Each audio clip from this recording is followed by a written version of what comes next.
every artist needs to know. Tip number 1, this is probably the best tip that I can give, which would be layering. Layering is so important. I will insert a video of kind of how to layer. Layering, oh my god, I cannot emphasize this enough. It's so important layering your colors, starting with like a base layer, then building your colors on top, whether that's to create highlights or shadows or whatever. It just helps to blend everything out for a more smooth and even blend. And it also means if you make mistakes, then you can easily just fix them. Like, it's so easy to fix them. I get asked if I make mistakes, and because I use layering, it is so easy to fix any mistakes that you make, basically. Layering also can help add a bit more texture and detail if you don't have the color that you're looking for.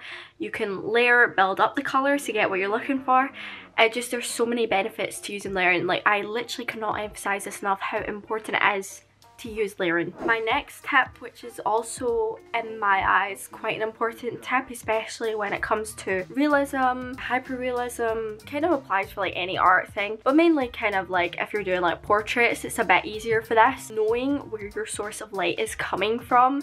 If I show you this drawing, for example, you can quite clearly see that the source of light is coming in from this angle, as it is much brighter on this side than it is on this side. Once you know where your source of light is coming from, like, it is literally so easy to add in your highlights and shadows. They don't even need to be exactly perfect to your reference photo that you're using, just as long as you can clearly see where it is coming from. Normally when, like, for example, the face, like, you can see source of light is coming from here. So this side of my face is kind of like half and half.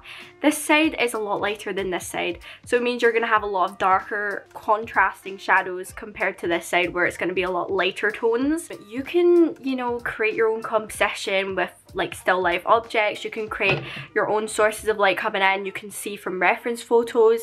So if you are starting out and maybe are just like getting to grips with it, I would recommend choosing a reference photo that has quite a clear source of light coming from it, because it will make your life so much easier. My third art tip is gridding. I know a lot of people like to do freehand sketches and freehand drawings, which is completely fine, but see if you are a person that struggles to get your proportions right. I personally struggled to get my proportions right until I started using a grid.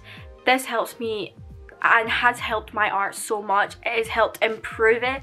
Once you get your proportions more accurate, it just makes your drawing, like, it just makes it so much better. I literally, like, this is another thing I can't emphasize enough. Your proportions matter. Like, your proportions matter, and they're very key to getting your drawing like on point. If you don't have your proportions right, like even in the sketch, the drawing just isn't gonna look great. To be honest, it's just not gonna look great. It's not gonna look similar to the reference photo that you're going for. Obviously, it doesn't need to look exactly like the reference photo, but it's gonna be off. So if you use grids, it will help improve so much. So those are my main 3 tips. I hope this helps, and thank you so much for watching. Bye everyone.